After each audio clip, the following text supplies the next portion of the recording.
So, Bye. like, again, talk about disjointed.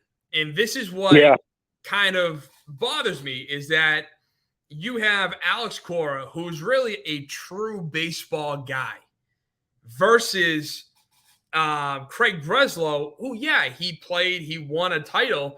But at the end of the day, Craig Breslow is more like he's a nerd. He's a nerd. And that's why there's this connection, is because Dave Dombrowski, who brought in Alex Cora, he's a baseball guy. He gets, look at what he's doing in Philly. He could care less about the future. As long as the team currently is building and winning, that's all that matters. And at the end of the day, that is so true. If the major league club is losing, yet you have the number one farm system, then what are you doing as an organization? Right. Secondly, staying put is exactly where Boston has been the last 2 years, and is what they've done the last 2 years. Now, granted, in 2022, they sold off Christian Vasquez. They were more of a sell in 22. But, so what pisses me and Red Sox fans off is when they stay put. Because last year, the Sox were a season best 9 games above 500 on July 28th, and a game and a half out of the third wildcard spot. They ended up finishing 78-84 for the second straight season, doing nothing at the trade deadline because Chaim Bloom said the team were underdogs. And they cited the fact that the Red Sox had a less than 25% playoff odds. Yeah. Like, that's something that I can see Craig Breslow doing. I almost said Chaim Bloom. We were 2.5 games out, but we had, at that time last year, we had the best record since June 14th of 23, and then Bloom just pissed it away because he didn't make a move. Yep. Meanwhile, in 22, the Mariners had a 11% chance of making the playoffs, traded for Carlos Santana, ended up winning 17 of the next 18 games, and they swept the Blue Jays in the first round. Again, anything can happen. And I get it. The more I read about, Marcelo Meyer, Kyle Teal, and Roman Anthony, and how they're like best buds and they want to all come up to Boston together and do all these great things here. At the end of the day, if we could get a premier player who is going to help this team not only win now, but win for the future, and we might have to give up Meyer or somebody. I don't know. It would depend on the type of deal, but again, I'm all for it. The only issue that I have with it is after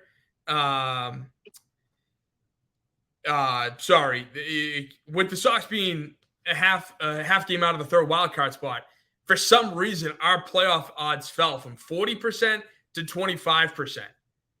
That's what's going to bug the living crap out of me.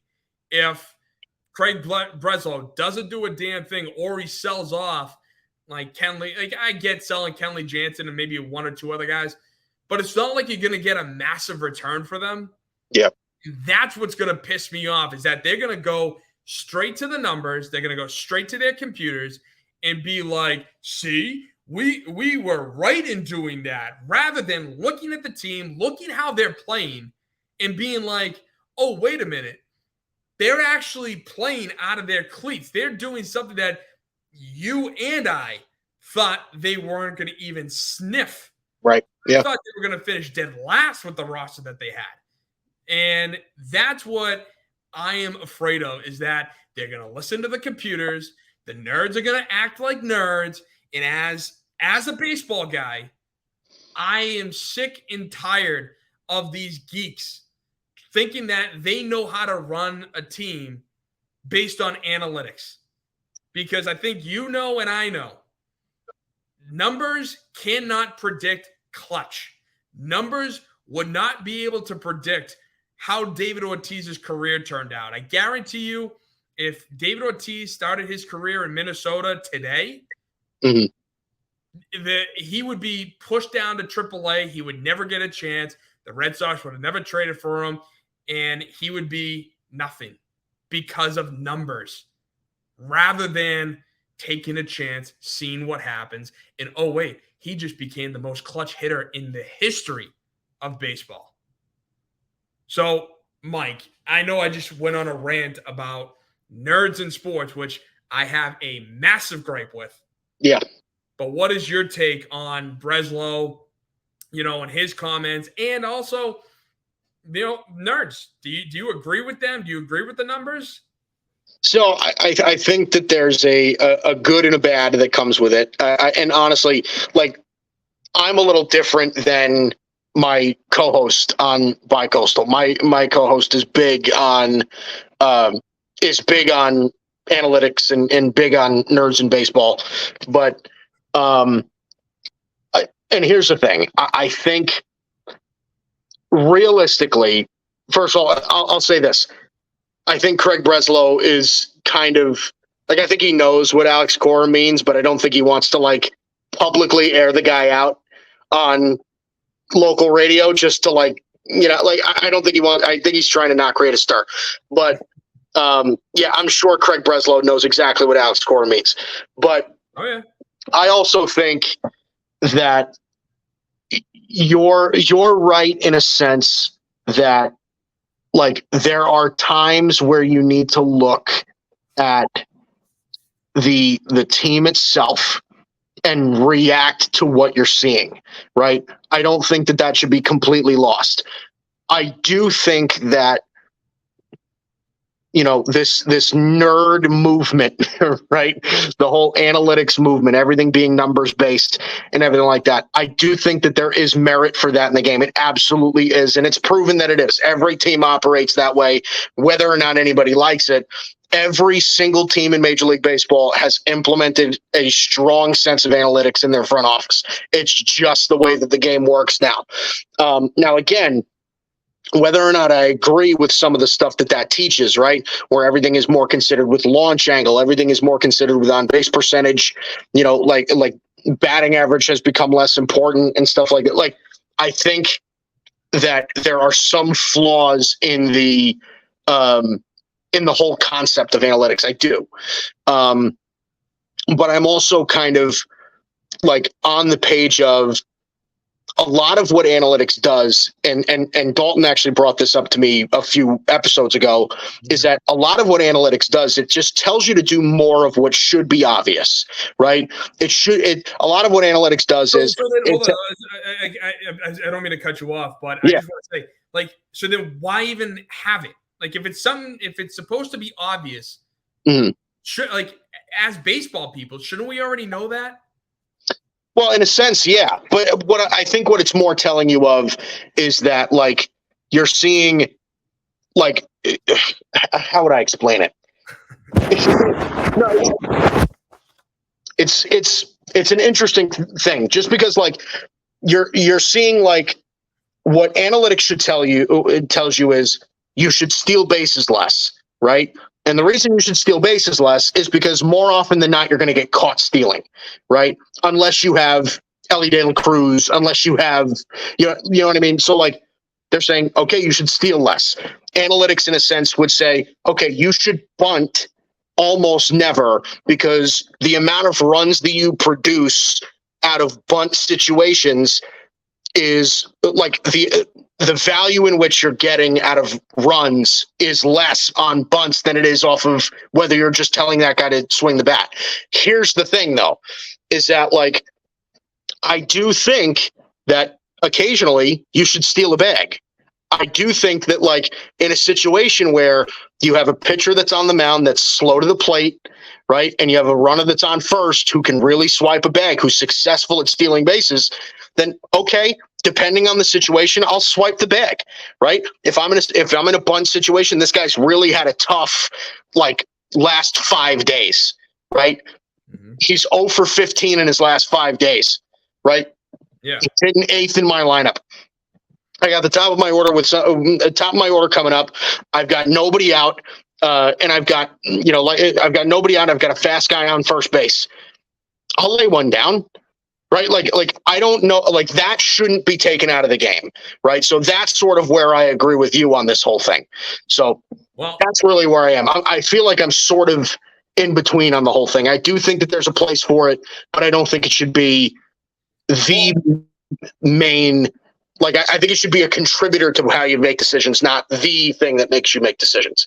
Yeah, that's so two things. Number one, yeah, the problem that I have with it, one of the reasons that I have with analytics and numbers that pisses me off is, again, these nerds want to go in there and just be like, oh, you'll score more if you hit home runs, which is what they do. I mean, that's when the shift was still going on in baseball. Yeah, they were like, oh, just hit over it, rather than, oh, I don't know, hit to the opposite side of the field like you should as a professional. But don't get me wrong, yeah. I'm not trying to make it sound so simplistic. I'm not, because I know the hardest thing to do in sports is hit a baseball. But the second thing I want to bring up is that it was written in the New York Post that the forefather of analytics, Bill James himself, Bill James, yeah, has just renounced his love of analytics and sabermetrics because he realizes that it's now gone too far. Because he says, huh? I said, no, I just said, wow. He I said, wow, I'm listening. Yeah, he goes on to say, quote, "We studied those with some success for a period of time, and then the field was hijacked by the computer guys. The vast proliferation of and fascination with small measurements, i.e. exit velocity, pitch counts, pitch movement, launch angle, etc., represents not the success of sabermetrics, but its failure. We have fallen back into details. It is like our clothes have been caught in the machinery." This man realizes that the child that he brought into this world has now not only surpassed him, but is taken over to the point where it has ruined the game of baseball. It has ruined sports. It's the same thing with the NBA to some degree. With the fact that the nerds, the basketball nerds are like, it's better to shoot more threes than it is twos, right? Joe Mazzulla says we live in an expected world rather than not the world we live in. So it's like, to him, the amount of threes you throw up, if you miss the first 15, you'll regress to the mean with the last 15. Like, stupid stuff like that. Right. So that's why it bothers me. And then going to Dan Campbell's 4th and 3, right? Like, or not 4th and 3, but just 4th down, going for it on 4th down all the time.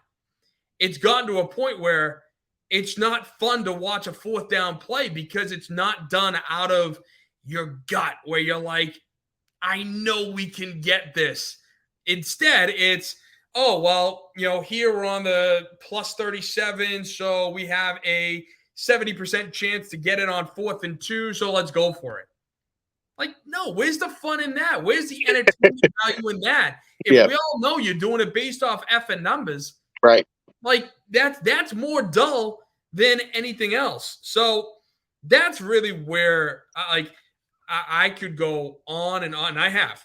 And I could go on and on and on about nerds and numbers and all that crap and how it's just boring. And, now that I saw that with Bill James, I nearly fell out of my chair. Because I feel like I was watching iRobot, where it's you build this thing out of to be helpful, but then all of a sudden it realizes that us humans are imperfect beings, and then they want to make us perfect, and you can't do that. You can't make imperfect beings perfect. So that's why I just have a massive bone to pick with them, and I will continue to pick that bone until we get our sports back. Damn it! You go, Tim. I don't even care what my stance is anymore. I'm behind you. Let's go. I'm fighting the good fight, Mike. Come on and join me. Let's go. America, right here. There we go, baby.